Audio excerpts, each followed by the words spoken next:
If you're set in your ways of playing game after game on autopilot, you're probably yo-yoing between win streaks and loss streaks and struggling to actually get to that desired next rank. Here's a video about 8 of the most common mistakes most players make. So grab yourself a drink, sit back, relax, and hopefully this video can help you out next time you're on the grind. Mistake number 1 is throwing away your bounties. Bounties are one of the biggest ways to come back in League of Legends. And yes, we're talking about shutdowns, not the chocolates everyone leaves behind. If you get a substantial lead in the lane phase, you can rack up a serious bounty on your head, which if your enemies cash in on, they could earn up to 1000 gold for killing you. This is easily enough to get them back into the game. It might help them complete a certain item, it might give them that huge power spike that makes a 0-5 champion completely relevant again. So you need to be conscious of the decisions you're making when you have a bounty on your head.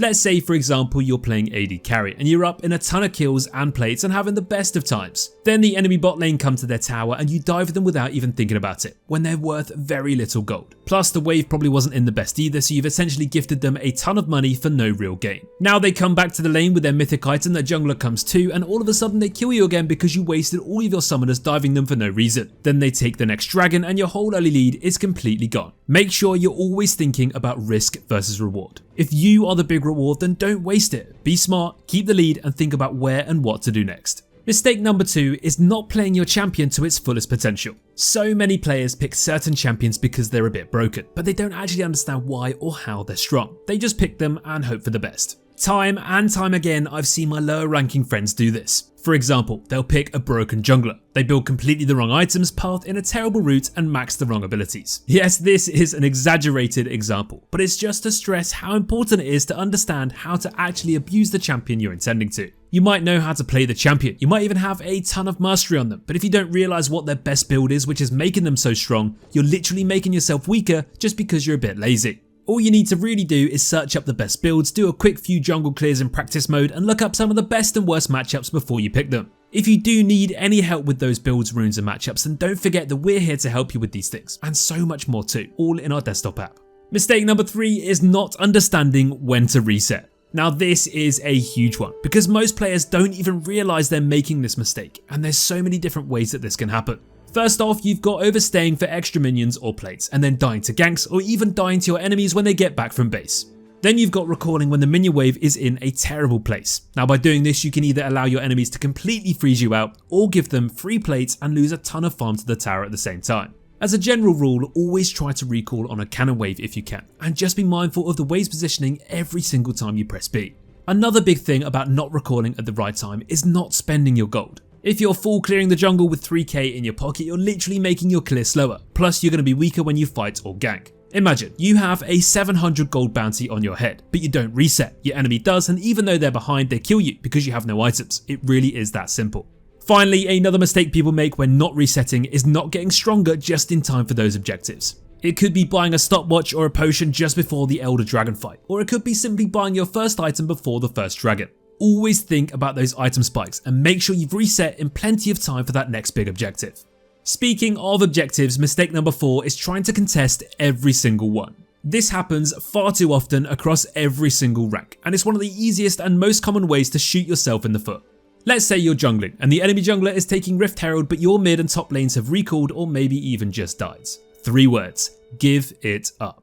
Unless you're playing a jungler that's really adept at stealing and you have smite up, then don't even think about going for it, because you're most likely going to int and get even more behind. Instead, try to think about punishing the other side of the map instead. Maybe set up a dive bot, maybe go for the dragon, but don't just think, oh no, they take this, I take this instead, because most of the time it's just not going to be worth it. Yes, this definitely applies to other roles as well. If you're playing bot lane and your jungler is ganking top, it's probably not smart to contest that dragon, especially if it's only their first or second one anyway, and you've got no cooldowns. Think smart, get some farm, get some items, and wait until you have the numbers advantage and the objective preparation for that next one instead.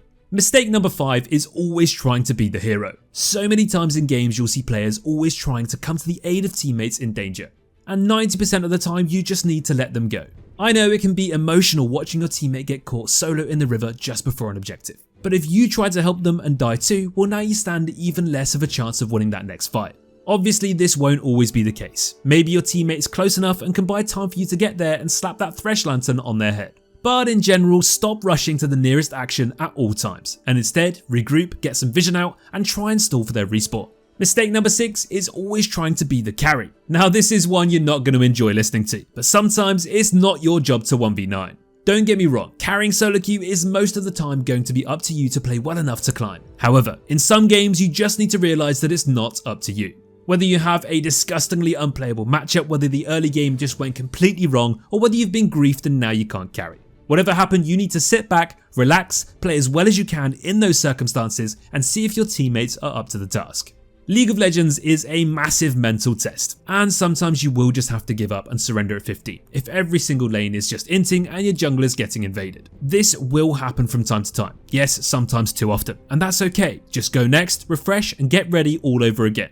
But the key thing to take from this tip and this mistake is to take a step back, have a look at your team, see who's doing well, and if you do have a strong lane, try to play around them, or just do your best to allow them to carry the game for you. If you can accept that now and again you just need to chill out and hope for the best, it will help you far more than tilting and being silly just because things didn't go to plan.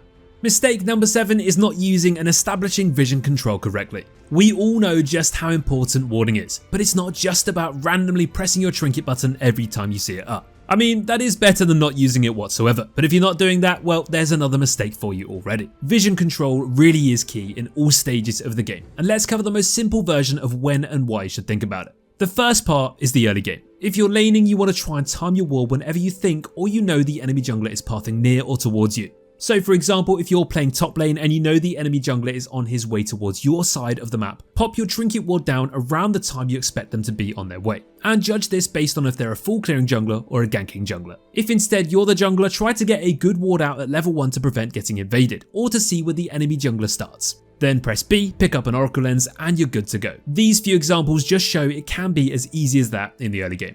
In the mid game, it's obviously going to depend on your role, but generally you want to spread out your vision across the river and around the places you intend to siege or fight over. If there's no objectives on the way and you're trying to take towers, get some wards and control over the nearby areas to prevent you from getting caught out. Speaking of objectives, this is easily the most important one out of the lot, and it's all about where you intend to play the next few minutes in the game. If a dragon is coming up soon, spend that time planning to play and fight around it. Get deep wards, get control over brushes, and this can not only lead to securing objectives, but also free picks on enemies trying to do the same. It is unbelievably underappreciated just how much wards and vision wins games, because it's not something you may actively acknowledge when you're winning, and you only really worry about it if you're losing because of it. It really doesn't matter which role you're playing. Always try and utilize those trinkets and those control wards as much and as often as you can. Finally, we've got mistake number 8, which is simply playing when you shouldn't be. This is all about being in the right mindset. You need to make sure you're not prioritizing league over school or work, and you need to make sure that when you do play, it's guilt-free. You also want to avoid playing when you're super tired. The later it goes into the night, you know you should probably be in bed, but you keep grinding, and before you know it, your eyes are sore and the next day is probably completely ruined. Then you've got the good old burnout. Even if you're having so much fun and you're winning a ton of games, you might end up ruining this by just playing way too many games in total and losing concentration, which will likely result in you slowly getting worse game by game. Even if you grind out 5 games in a row, taking a short break can help you come back with a new lease of life and then get straight back to winning ways. Now don't get me wrong, we all love being a die-hard grinder now and again, but if you want to win more and keep yourself happy at the same time, make sure you don't lose yourself IRL in the process. And that brings us to the end of this video. We hope that this can help you guys out when trying to get to that next rank, and let us know in the comments how your season is going so far, and if there's anything in particular that you're struggling with. If you did enjoy this slightly different style of video, then let us know, and we'll work on making more similar videos for you in the near future. Don't forget to check out Mobalytics for tons of free League of Legends content, like guides, combos, matchups, and so much more. Thanks again for watching guys, and as always, take care.